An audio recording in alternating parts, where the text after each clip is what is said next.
izinto ezishiwo uNkulunkulu kodwa zingabe isahamba njengoba uNkulunkulu eyishilo kodwa kusuke nosuye uNkulunkulu owenza ukuthi izinto zingahambi njengoba eyishilo kusuke kube umuntu akhulume naye amen bazalwane haleluya ngisho ukuthi ke nami in this number of years uNkulunkulu ayisho ukuthi ngizazoyiphila emhlabeni ningakhulu ngalendlela yokuthi akekho yobe khona la makuhambe ngokusho kaNkulunkulu oyowitnessa lento engiyishoyo. It's impossible for nina ukuthi ningafika lapho. Amen. Hallelujah. Now ngoba ke siphila kukhona nokufa la eceleni. Hallelujah. Ngathi ngizokhuluma kakhulu isikhathi eside ngoba nalento akwazi ukuyiyeka lengikhuluma ngayo. Sometimes isikhathi ukufa kuyakukhumbuza nje ukuthi kuyakukhumbuza nje ukucabanga nje ngokufa kuyakukhumbuza nje ukuthi ubheke indaba zakho. Ubheke ini? Ubheke nje indaba zakho, ubheke into zakho. Mawucabanga nje ngokufa,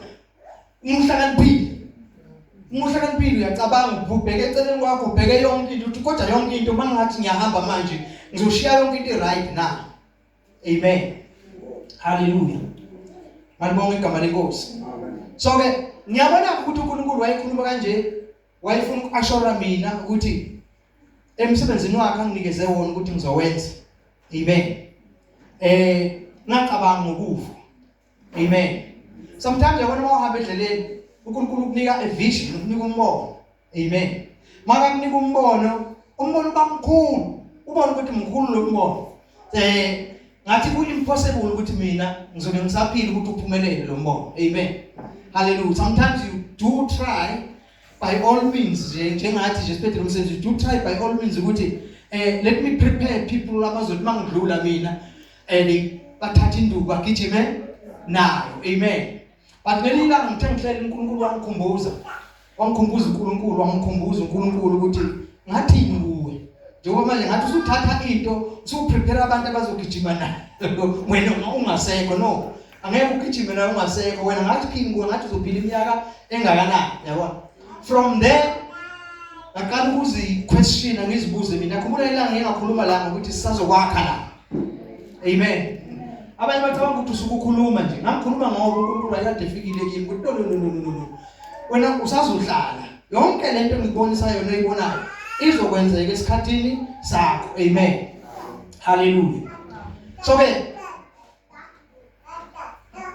kodwa ke kubalulekile ukuthi njengoba uNkulunkulu esithembile endlini yakhe wasithemba hayi ngoba singcono sathola nje umusa wasikhetha. Amen. Hallelujah.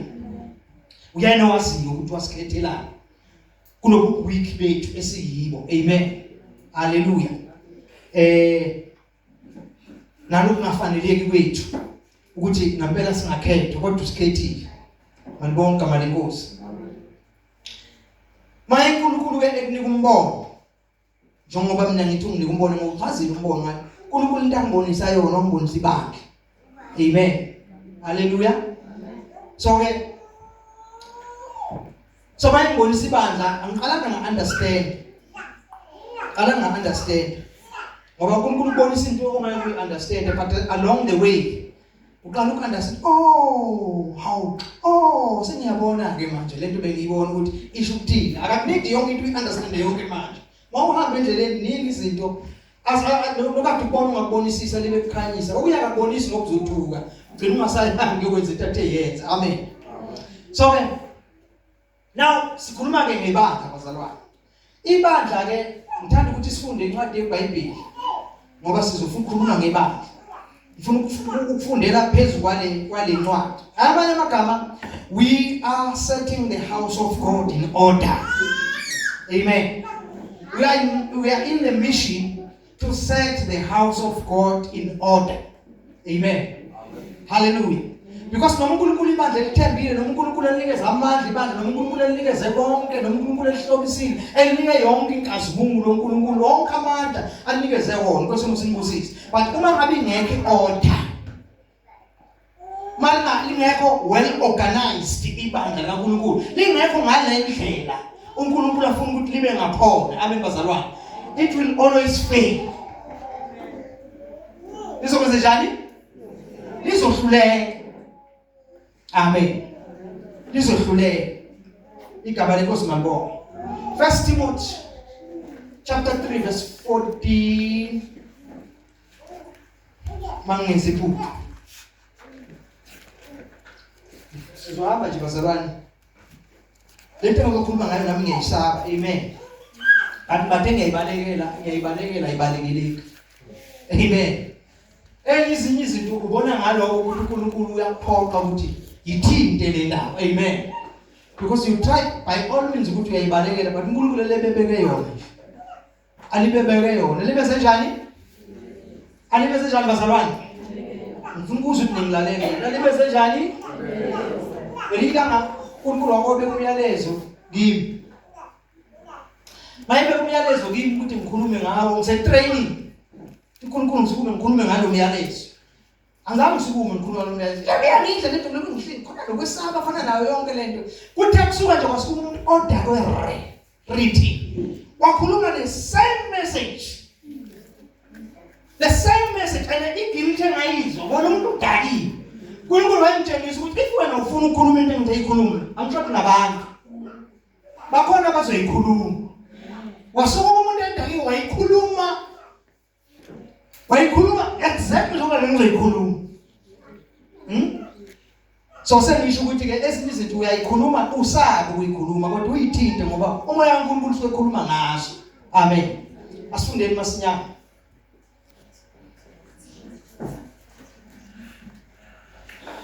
Afunde nje 14 ngizozwa ukuthi khona ngempela yini. Kepha uzebeke into lencwadi ngikulobela yona. Timotheo ngoba ngithemba ukuthi ngizoza kuwe masinyane. Isho njalo ngithi. Kodwa ukuze mangiliba wazi ukuthi kuhanjwa kanjani endlini kaNkulunkulu. Ngithi manje ngiyayikhuluma, angiyifundi phansi ngiyikhuluma. Wazi ukuthi kuhanjwa kanjani endlini kaNkulunkulu. Lento eyibanga ethi elisithi Bible eyinsika nesisekelo seqiniso. That one alone, lokho kodwa kukutshela ukuthi how important the church is. Amen. Because the church is the pillar and the foundation of truth.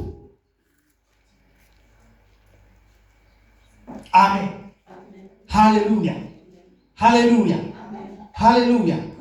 Now, lamazwike esengwafundile ngawabodi. Amen bazalwane. Hallelujah. Athini ashukuthini asitshela ukuthi asitshela ukuthi as a church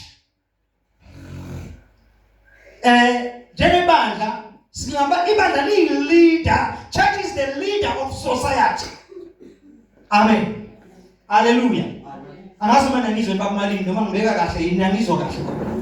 Church is leader of society. Lokho siyakwazi khona. And uNkulunkulu ulibekile because the church is the pillar and the foundation of has got the pillar and the foundation of truth. Amen. Hallelujah. Now, iqiniso into esiyaziyo ngeqiniso, sazi ukuthi iqiniso liyakhulula. Iqiniso lesenjani? Liyakhulula. Akunandaba ukuthi ucindezeke ngaluphi uhlobo, ucindezelwe yini acindezele, kodwa uma uthola iqiniso, iqiniso elitholakala ebandleni. Why kuneqiniso ebandleni? Kuneqiniso ebandleni because kukhona umnikazi weqiniso, khona uJesu oyiqiniso. Amen. Hallelujah. Because ebandleni kukhulunywa izwi kaNkulunkulu eliyiqiniso. Amen. That's why in the book of John, ngoba John lithi Bible chapter 17 it verse 11 if I'm not mistaken. Angisho ukuthi kunjani. Seniyohlola nini mina ngithi ngiyakhuluma. Lithi ke baba banqwelise ngeqiniso. Izwi lakho liyiqiniso. Amen. Izwi lakho lini? Liyiqiniso. Because emhlabeni umuntu into ayidingayo udinga iqiniso. Amen bazalwane. Because iqiniso liyakhulula. Wonke umuntu ophilayo akumele aphile ngesikwaphela, aphile nento ayidliwayo kuphela efaka emlonyeni, kodwa kufanele aphile nangamazwi abuya emlonyeni kaJehova, izwi kaNkulunkulu, kuze yena azazele iqiniso. Amanga ayamisleader, amanga ukudukisa. Injongo yawo is to mislead. Abanga injongo yawo kwenza njani? Ukudukisa. Manje umuntu fanele uphile ukwazi ukuhlukanisa phakathi kwamanga neqiniso. Amen. Hallelujah. Ngibonga igama lenkosi. Now, ngifuna ukushumayela, moya wokushumayela ungiyeke.